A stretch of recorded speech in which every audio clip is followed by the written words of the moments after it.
जय माँ जगदम्बा। दोस्तों, आशा है आप सब लोग स्वस्थ एवं प्रसन्न होंगे।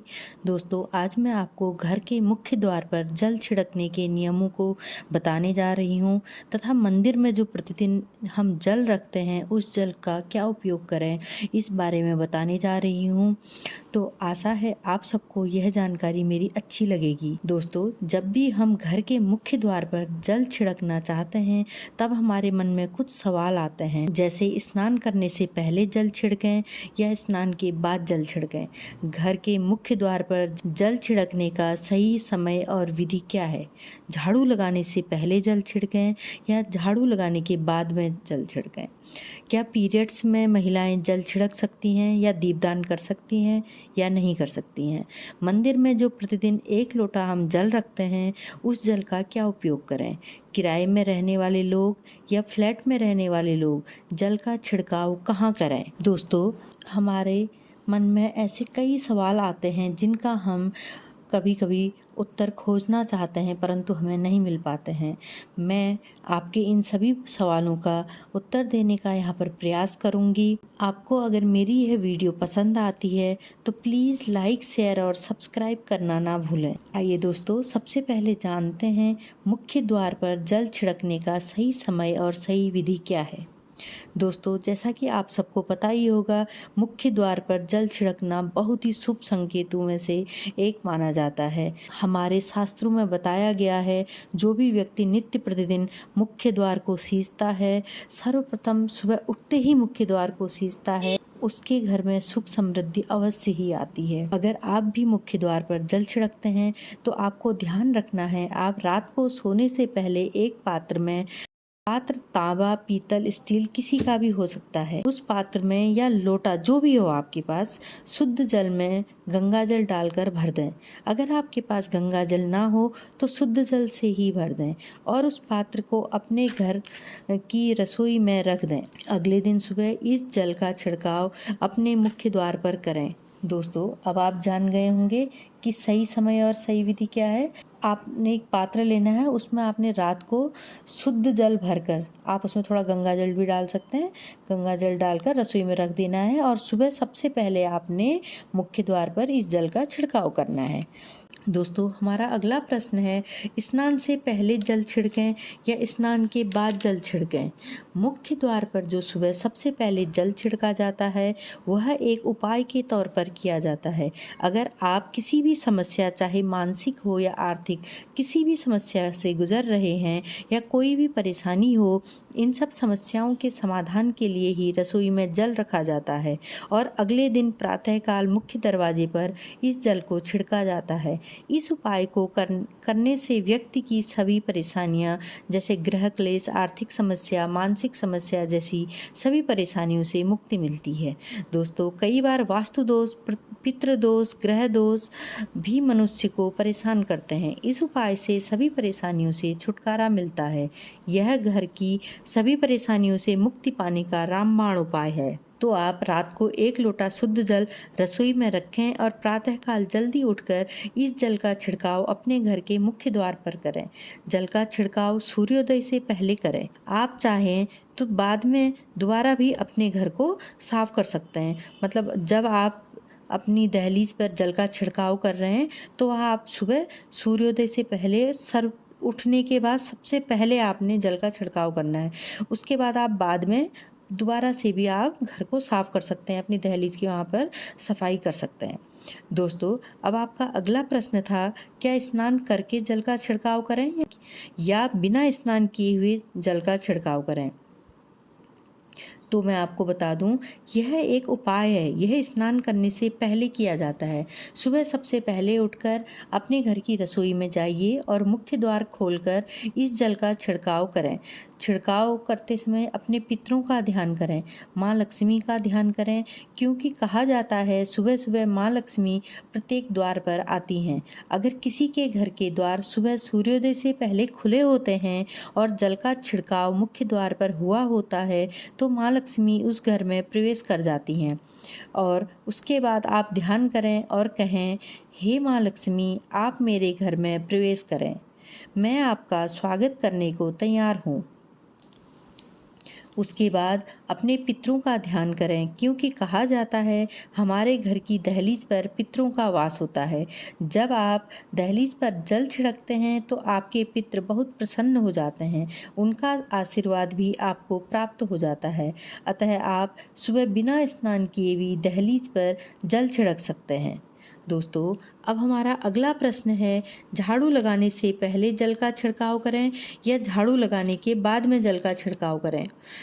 जैसा कि मैंने आपको पहले ही बता दिया है, सोकर उठने के बाद आपको जो सबसे पहला कार्य करना है वह है जल का छिड़काव करना। उसके बाद आप झाड़ू लगा सकते हैं। एक चीज़ का आप ध्यान रखें, जब आप सोकर उठें तो सर्वप्रथम दोनों हथेलियों को देखें। दोस्तों, आपने ज़मीन में पाँव रखने से पहले अपने बेड में जब आप उठ रहे हैं तो उठते ही आप सबसे पहले बेड में ही बैठे रहें। बैठ के आप अपने दोनों हथेलियों को अपने सामने रखें, दोनों हथेलियों को ऐसे चिपकाएं और अपने दोनों हथेलियों को आप देखें और देखने के बाद एक मंत्र बोलें, कराग्रे वस्ते लक्ष्मी, कर मध्य सरस्वती, कर मूले चु गोविंद, प्रभाते कर दर्शनम। इस मंत्र को पढ़ने के बाद आप पंच देवताओं माँ दुर्गा, गजानन गणपति, भगवान शिव, भगवान विष्णु, भगवान सूर्य देवता का ध्यान करें और इष्ट देवता का ध्यान करें। उसके बाद दोनों हाथ जोड़कर पृथ्वी को स्पर्श करें और प्रणाम करें और अपना दाहिना पांव पृथ्वी पर रखें और उसके बाद ही आप जल का छिड़काव भी करेंगे। मतलब पहले उठकर सबसे पहले आपने हथेलियों के दर्शन करने हैं, फिर पृथ्वी को प्रणाम करना है, फिर शुद्ध जल लेकर मुख्य द्वार पर छिड़कना है और माँ लक्ष्मी का और अपने पितरों का ध्यान करना है।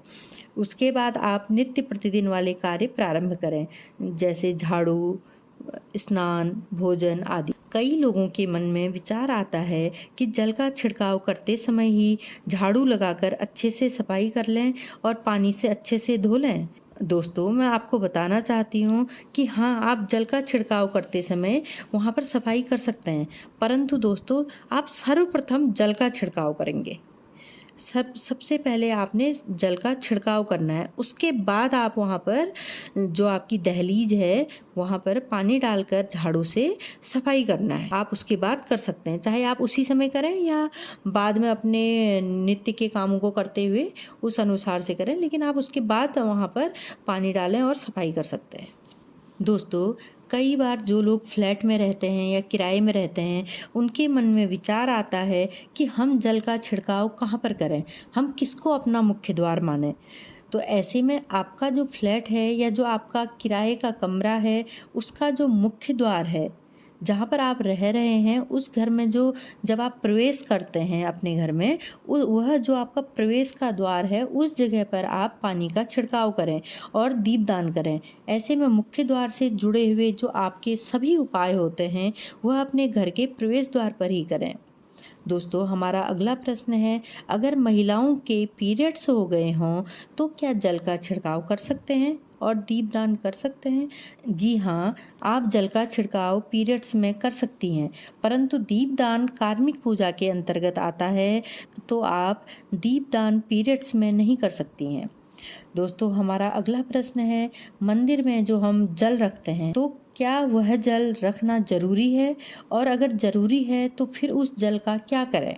दोस्तों, मंदिर में जल रखना अति आवश्यक होता है। जल सकारात्मक शक्तियों को अपनी ओर खींचता है, इसलिए पूजा करने के बाद मंदिर में 1 लोटा जल रखा जाता है और दीपदान भी किया जाता है। यह एक तरह से अग्नि और जल को बैलेंस करता है। दोस्तों, जल हमेशा सुबह की पूजा में ही रखा जाता है। जब स्नान आदि कर्म से निवृत्त होकर आप मंदिर में पूजा करते हैं, प्रातःकाल में जब आप पूजा करते हैं, उसके बाद आपने मंदिर में जल रखना है और अगले दिन उस जल को उठाना है। उसी समय उस पूरे जल को उठा के नहीं ले जाना है। एक तो आप जो अपने नित्य के जो आपके देवी देवता होते हैं उनको स्नान कराते हैं और उसके बाद आप एक किसी बर्तन में वहाँ पर अपने लोटे में या जो आपका मंदिर का पात्र होता है, उस पात्र में आप वहाँ पर जल भरकर रख दें। उस जल को जब आप अगले दिन उठाएं तो आप उसका क्या करें, तो उस जल को अपने घर के सारे कमरों में पूरे घर में छिड़काव कर देना चाहिए। इससे पूरे घर का शुद्धिकरण हो जाता है, क्योंकि यह जल मंदिर में सकारात्मकता को अपनी ओर आकर्षित करता है। आप आज सुबह जैसे जल रख रहे हैं, आप अगले दिन सुबह को उठा रहे हैं, तो पूरे दिन भर में मंदिर में जो सकारात्मक शक्तियाँ होती हैं, जब हम मंत्रोच्चार करते हैं, दीपदान करते हैं, धूप दीप जलाते हैं, तो उससे सकारात्मक शक्तियाँ उस जल में प्रवेश कर जाती हैं। तो अगर हम उस जल को अपने घर में छिड़कते हैं, तो वह सभी सकारात्मक शक्तियाँ हमारे घर में भी प्रवेश करती हैं। हमारे घर के कोने-कोने में सकारात्मक शक्तियाँ प्रवेश कर जाती हैं, तो और घर में रहने वाले प्रत्येक व्यक्ति में वह सकारात्मक शक्तियाँ प्रवेश कर जाती हैं। दोस्तों, यह जल पूरे घर में पॉजिटिव एनर्जी लाता है। मंदिर का जल बीमार व्यक्ति को भी ठीक कर देता है। अगर मंदिर में रखा हुआ यह पॉजिटिव एनर्जी वाला जल कोई बीमार व्यक्ति नित्य पिए, तो उसकी बीमारी अवश्य ही ठीक हो जाती है, वह स्वस्थ होने लगता है। मंदिर में रखे हुए जल का एक उपाय यह भी होता है, अगर आप व्यापारी हैं तो यह जल अपने दुकान पर छिड़क दें। आप घर के मंदिर से यह जल ले जाएं और अगले दिन इस जल को अपनी दुकान पर छिड़क दें, तो दिन दुगनी रात चौगुनी वृद्धि होती है। अगर जल बचे तो उस जल को पौधों में डाल देना चाहिए। अगर आप जल छिड़क रहे हैं, उसके बाद अगर थोड़ा भी आपका जल बचता है, उस जल को आप ऐसे ही फेंकें नहीं, उस जल में आपका पाँव नहीं लगना चाहिए। उस जल को आप किसी पौधे की जड़ में डाल दें। जब आप मंदिर में जल रखते हैं, तो कई लोगों के मन में ये भी संशय होता है कि मंदिर में जब हम जल रखते हैं तो कई बार उस जल में कुछ गिर जाता है। हम ऐसे ही मंदिर में जल रख देते हैं, कभी कीड़े मकोड़े गिर जाते हैं या कुछ धूल गिर जाती है। कई लोगों के मन में विचार आता है, तो क्या हम उस जल को ढक सकते हैं? तो हाँ दोस्तों, आप बिल्कुल उस जल को ढक सकते हैं और ढककर उस जल का प्रयोग कर सकते हैं। इसी प्रकार दोस्तों, मंदिर में रखा हुआ जल हो या रसोई में रखा हुआ जल, दोनों ही हमारे घर की सुख शांति को बढ़ाते हैं, हमारे घर में सकारात्मकता लाते हैं। परंतु यह उपाय तभी असर करते हैं जब हम इन उपायों को हम अपने घर में नित्य प्रतिदिन करते हैं। दोस्तों, आप भी इन उपायों को रोज के कार्यों में शामिल करें और इन उपायों से अपने घर में सुख शांति और समृद्धि को लाएं। दोस्तों, उम्मीद है मेरी यह जानकारी आपको अवश्य पसंद आई होगी। दोस्तों, अगर कुछ भी अच्छा लगे तो प्लीज़ लाइक, शेयर और सब्सक्राइब करना ना भूलें और अपने इष्ट देव का जयकारा कमेंट बॉक्स में अवश्य लगाएं। धन्यवाद दोस्तों।